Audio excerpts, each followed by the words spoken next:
नमस्कार दोस्तों, मैं हरीश साहू आप सभी का स्वागत करता हूं आपके अपने YouTube चैनल फार्मर दोस्त पर। और मैं आपको एक ऐसे युवा किसान से मिलवाने वाला हूं जो महज 25 साल की उम्र से खेती स्टार्ट किए हैं और खेती के नए नए आयाम छू रहे हैं।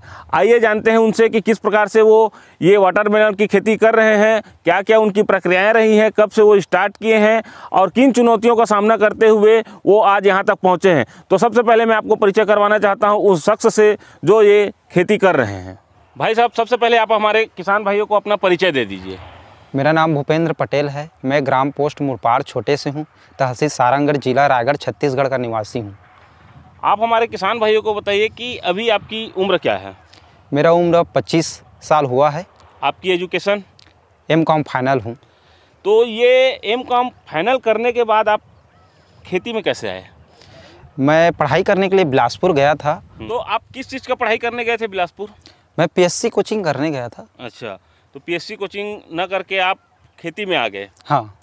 तो खेती में क्या सोच के आए थे आप? खेती में मेरे को लगा कि जॉब से बेटर ये ऑप्शन है। अच्छा, तो पिछले कितने साल से आप खेती कर रहे हैं? मैं पिछले 3 सालों से खेती कर रहा हूँ। 3 सालों से किस किस चीज़ का आप अभी तक खेती किए हैं? पिछले साल तो मैं 2 एकड़ में ही यही दोनों खेत में वाटरमेलन लगाया था। अच्छा। और इस साल भी लगाया हूँ। और उसके पहले जो फर्स्ट साल किया था वो मिर्च लगाया था। आप हमारे भाइयों को ये बताइए कि वाटरमेलन लगाने के लिए छत्तीसगढ़ का जो मौसम है वो सही है कि नहीं है? हाँ, गर्मियों के दिन में सही है। गर्मी के दिन में ही? हाँ। वाटरमेलन के लिए क्या टेम्परेचर रहना चाहिए? कम से कम 25 और ज़्यादा से ज़्यादा 35। हाँ। तो वाटरमेलन लगाने की सोच आपको कहाँ से मिली? वाटरमेलन हमारे तरफ कोई लगाते नहीं है। जहाँ तक देखा जाए तो यहाँ कसडोल साइड में शिवरी नारायण के आगे उधर ही लगता है, नदी में। तो पहले जिस टाइम मैं पिछले टाइम फर्स्ट बार यहाँ खेती किया तो सब बोल रहे थे कि नहीं हो पाएगा। लेकिन ये कुछ आज टेक्नोलॉजी बढ़ा दिया गया है खेती में, जैसे ड्रिप मल्चिंग आ गया, इसके थ्रू हो जा रहा है। अच्छा। तो पिछले साल जो आप तरबूज की खेती किए थे तो उसमें आपका अनुभव कैसा रहा? क्या परेशानियाँ आई और क्या दिक्कतों का सामना करना पड़ा, क्या उसका रेट मिला, इसके बारे में हमारे किसान भाइयों को कुछ आप बताएं। पिछले साल मुझे बहुत दिक्कतों का सामना करना पड़ा है। एक तो मौसम पूरी तरह से ख़राब था, इसको टेम्परेचर चाहिए ज़्यादा रहता है। और पिछले टाइम टेम्परेचर नाम का कोई वो नहीं था, पूरा बरसात टाइप का बीता है। तो पिछले टाइम मौसम पूरा ख़राब था, ज़मीन में पानी भी बहुत स्थगित जमा हो जा रहा था। और जब मेरा फसल हो के सका उसके बाद जस्ट लॉकडाउन हो गया। लॉकडाउन उस टाइम बहुत कड़ाई से हो रहा था। एक गांव से दूसरे गांव जाना मना था। उस टाइम मेरे को बहुत कम रेट मिला। 3 रुपये से लेकर मैं 6 रुपये के बीच में ही बेचा हूँ। फिर भी मैं 3 लाख रुपए तक बेच लिया था। दोनों खेत में लगभग 50 टन तक का उत्पादन लिया था। 50 से भी प्लस था। अच्छा। तो उस समय आपकी जो खेत की लागत थी वो कितनी रही होगी? पिछले टाइम मैं ड्रिप लगवाया था तो उस टाइम मेरे को कुछ ज़्यादा लागत आ गया था। लगभग 1.5 लाख रुपए टोटल करके आया था मेरे को 2 एकड़ ज़मीन में। 2 एकड़ में? हाँ। और अपन बेचे कितने के थे? 3 लाख रुपए तक का बेच लिए थे। कितने महीना का अंतर था? पिछले टाइम मैं वैरायटी आपका सागर किंग लगाया था। सागर किंग 60 से 65 दिन का है, लेकिन मौसम की वजह से वो 75 दिन तक चला गया था। अच्छा, तो टोटल जो तरबूज की खेती का जो समय होता है वो 75 दिन का होता है? हाँ, वो मतलब ये जो अभी लगा है ये 90 दिन का है। अच्छा। जो पिछले टाइम लगाया था वो 60 से 65 दिन का था, लेकिन वो मौसम के खराबी के चलते 10 दिन एक्स्ट्रा गया। अभी जो आपके खेतों में जो हम तरबूज देख रहे हैं ये कौन से वैरायटी का है? अभी जो लगा है वो सिंजेंटा का अगस्ता है। अच्छा, कितने एकड़ में है ये? ये 1 एकड़ 20 डिसमिल है। तरबूज लगाने के लिए हमारे आप किसान भाइयों को ये बताइए कि तरबूज अगर कोई किसान लगाना चाहता है तो खेत की तैयारी, मिट्टी की तैयारी कैसे करें? तरबूज यदि लगाने चाहते हैं तो सबसे पहले तो आप प्लाऊ से जोतवा लीजिए। प्लाऊ के जोतवाने के बाद आप तुरंत रोटावेटर चलाइए, उसमें बेसल डोज डाल दीजिए, वही बेटर रहेगा भीट में ना डाल के। 1 बोरा DAP, 1 बोरा पोटास, 1 बोरा सुपर, ये तीनों ले लीजिए 1 एकड़ के हिसाब में। और प्लाऊ चलने के बाद तुरंत उसको छिड़काव करें, उसके बाद रोटावेटर चलावें। उसको कम से कम 8-10 दिन धूप में रखिए। उसके बाद बेड मेकर से बेड बनाइए, उसके बाद फिर मल्चिंग लगाइए।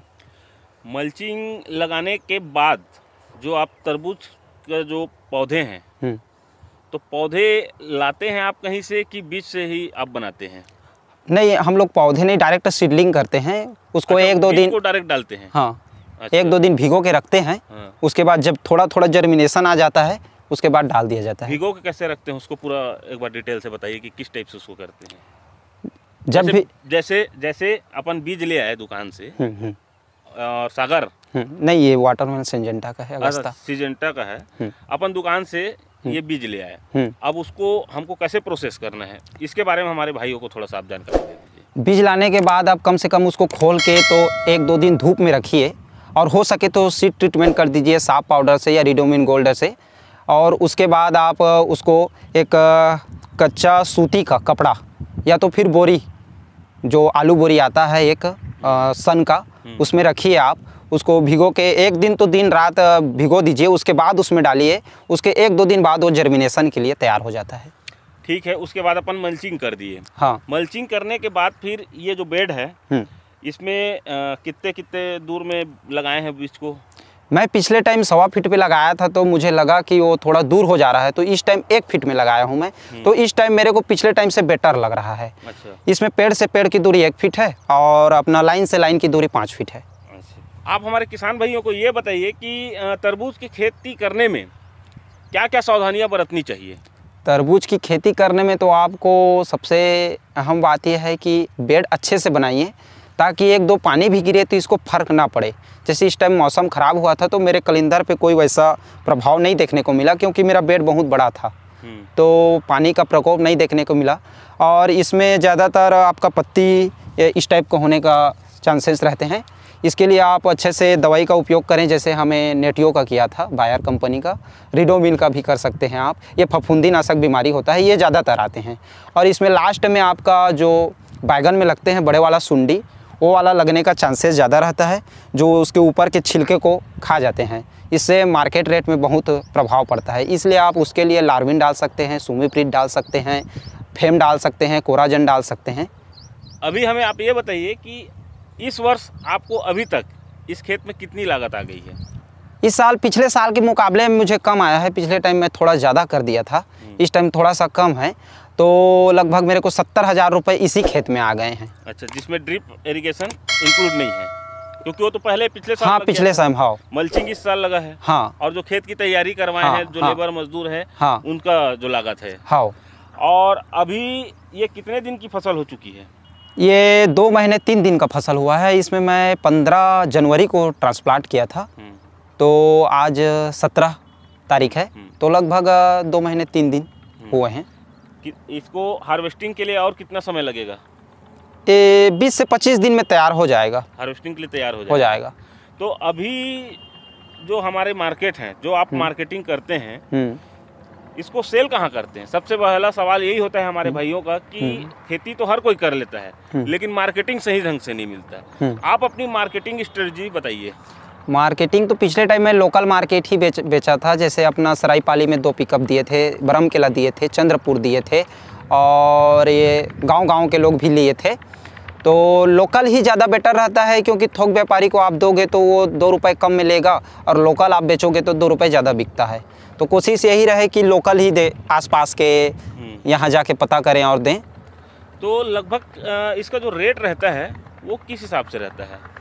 इसका रेट तो पिछले साल तो बहुत कम था, लेकिन इस साल देख रहे हैं तो बहुत अच्छा है। 1-2 जगह पता भी किए हैं। अपना कसडोल साइड भी गए थे, उधर 9.5 रुपये से लेकर 12.5 रुपये तक बिक रहा है माल जान के जी। अच्छा। वहाँ थोक में चल रहा है।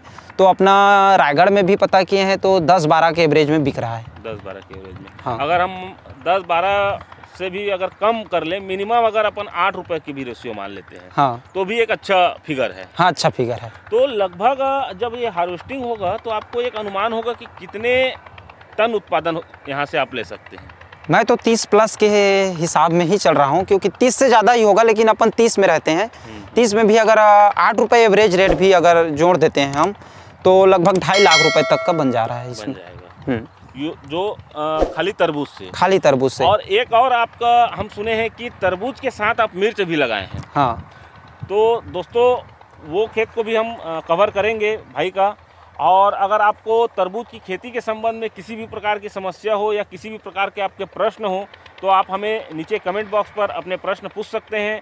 हम पूरी कोशिश करेंगे आपके प्रश्नों के जवाब लेने की, और आने वाले समय में भी हम इसी प्रकार के जब भी वीडियो बनाएंगे तो आपके प्रश्नों को ज़रूर हम किसान से पूछेंगे और उसका उत्तर लेने की पूरी कोशिश करेंगे। तो भूपेंद्र भाई, आप हमारे किसान भाइयों को कुछ राय देना चाहेंगे कि अगर वो अगले वर्ष या इस वर्ष भी अगर तरबूज की खेती कर रहे होंगे तो आप अपने तरफ से क्या सुझाव देना चाहते हैं हमारे किसान भाइयों को?